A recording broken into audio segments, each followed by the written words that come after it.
all the neighbors of Pakistan, this is the one country that all the neighbors are upset with it because of its support to terrorist causes. I mean, what can be a better proof of being a terrorist state? It's surprising that Iran says that it fired missiles and Pakistan couldn't detect them. They couldn't detect at the time of Balakot. They couldn't detect at the time of Osama bin Laden. Here is this nuclear power, nuclear country, nuclear weapons country. And you wonder what is the kind of defense system and mechanisms that they have. The reason is, of course, rather than, most people are focusing on that Iran launched this attack. But I think the question that really needs to be asked is, why is it that virtually every neighbor of Pakistan is blaming Pakistan for harboring terrorists? Iran was actually attacking a notorious terrorist, a Sunni terrorist group called Jaish al-Adl. So Iran has a problem with Pakistan and claims that Pakistan is harboring terrorists. In fact, Afghanistan is today blaming Pakistan for harboring Daesh and being hand in glove with Daesh. India, of course, has constant complaints against Pakistan. And then you have the Chinese, for example, who also have concerns of the presence of the militant Uyghur terrorists in Pakistan. So clearly, one is this question that Pakistan has become a hub of terrorism, in the region. Now, Iran has attacked them because I think partly the threshold of tolerance was crossed in the attack in Kerman on the mausoleum of the Iranian general Qasem Soleimani. So Iran has been wanting to lash out for a fair bit of time. Just yesterday itself, they also launched attacks in Iraq and Syria. Again, in areas where the Syrian and the Iranian state don't exactly control. But nevertheless, they did attack another country, albeit in somewhat ungoverned spaces, although Erbil in Iraq is not exactly ungoverned. But the attack in Pakistan, again, I think is a very important message that the Iranians are sending, that they will not allow, the boxing in of Iran through these terrorist organizations or parastate groups. Something which Iran itself has been accused of doing through its support for Hezbollah, Hamas, the Houthis. Iran has also been accused of the same, but Iran does not want the same to happen to it. And I think there is a sense in Iran that it's being encircled and it wants to break out of that encirclement. And that is why it's lashing out. But I think the Iranians also made a calculation that these attacks will probably not invite any real response from the places they've attacked. Syria is in no position to attack Iran. Neither is Iraq. And I think that is the calculation they also had about Pakistan, that Pakistan is very weak. Pakistan would not want to open another front. Pakistan already has 3 fronts open against India, against Afghanistan, against Imran Khan, and now they will have another front against Iran. So I think Iranians have calculated that the Pakistanis would not want to open a new front because Iran has a lot of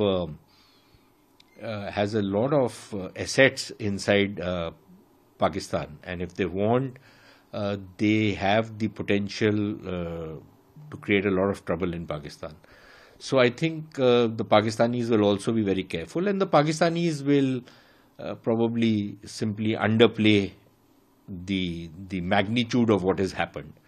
Some of it you can already make out from the Pakistani media, which is focusing on violation of airspace, not on the fact that missiles and drones have been fired and it's a major escalation. It's really an attack on Pakistani soil. They're not focusing on that. They're talking about violation of airspace as though, a plane has crossed a certain red line and then gone back.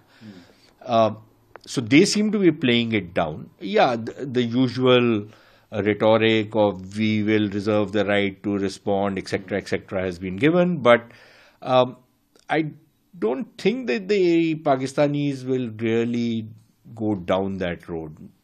If they do, then of course the game totally opens up. Because I don't think the Iranians are going to be wanting to sit down on this. But the problem is going to be that if both Iran stops out here and does not move forward, does not carry out more attacks, as is likely, and the Pakistanis do not retaliate, as is likely, that still does not take the third player in this entire game, which is the Jaish al-Adl. Are they going to also stay silent? Because they've already come out with a statement saying, what is the kind of damage they've suffered, what are the kind of attack which has happened on them. What will be their response? So I think it's a three-player game. So even if two are willing to step back at this point, there is a third player who can actually play spoiler. I think if you see it in the larger perspective, Pakistan has been sending terrorists into India and having terrorist camps. Afghanistan has accused Pakistan for supporting the Taliban for 20 years. The Quetta Shura was very much in Pakistan. And now Iran.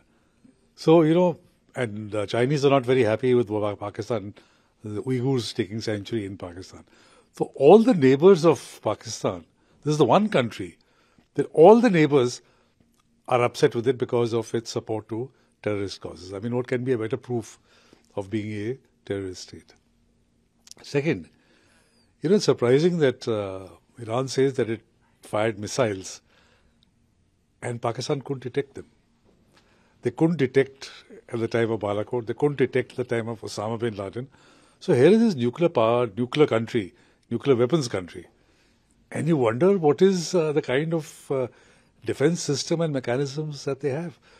And there is also, Pakistani statement also says violation of airspace. So there can be missiles. So it's a, big targeting of violation of Pakistan's sovereignty. And the response of Pakistan has been just issuing a statement, a very weak statement in that. Regarding the statement itself, we'll talk about. Then they said the Ministry of Foreign Affairs of Pakistan said Pakistan strongly condemns the unprovoked violation of its airspace by Iran and strike inside Pakistani territory, which has resulted in the death of 2 innocent children while injuring 3 girls. This violation of Pakistan's sovereignty is completely unacceptable now. Can have serious consequences. What kind of consequences can we expect? No, this is just a normal knee-jerk reaction. You see, this happened last night. It's been over 12 hours now. So far, Pakistan has not. I'm not saying they may not. They may. But so far, it's been a very, very, apart from issuing the statement, and they've closed the internet in Pakistan. That's the only reaction that has come so far. And in the case of Balakot, you remember they said that a crow was killed. And here, at least they're saying the 2 children. I think if you watch the social media, the casualties are likely to be more. But whether these casualties are of the so-called militants or of Pakistani, if they were in camps, they'll be in, close to at least Pakistani army camps. So we'll have to wait and see, because right now the situation is not very clear. Regarding when it comes to Balakot, they never accepted there was a terror infrastructure. When it comes to Iran, the strikes, they never accepted there was any kind of a terror infrastructure. Despite the terror sanctuary which the Pakistan has become, what is your take? Because they will never accept that fact. Yeah, because, they can't openly accept the fact. I mean, they'll be declared a terrorist state. But the fact of the matter is that all the neighbors, as I mentioned, India, Afghanistan, now Iran. In fact, Iran is telling them for a long time that you have bases. It has carried out, attacks earlier too, but not openly declared. This time they've gone openly. And I think one of the reasons for this is that if you remember in December, there was a major attack in one of the Iranian towns where about 100 people died. And the ISKP, Islamic State Khorasan province, had claimed credit for it. And ISKP has got very close links with the ISI. And could also having some facilities in Balochistan. So I think that Iran decided that this is enough, because they also have to tell the people that it's not that anybody can come and do an attack over here and we don't retaliate. So this is probably a retaliation for that particular attack.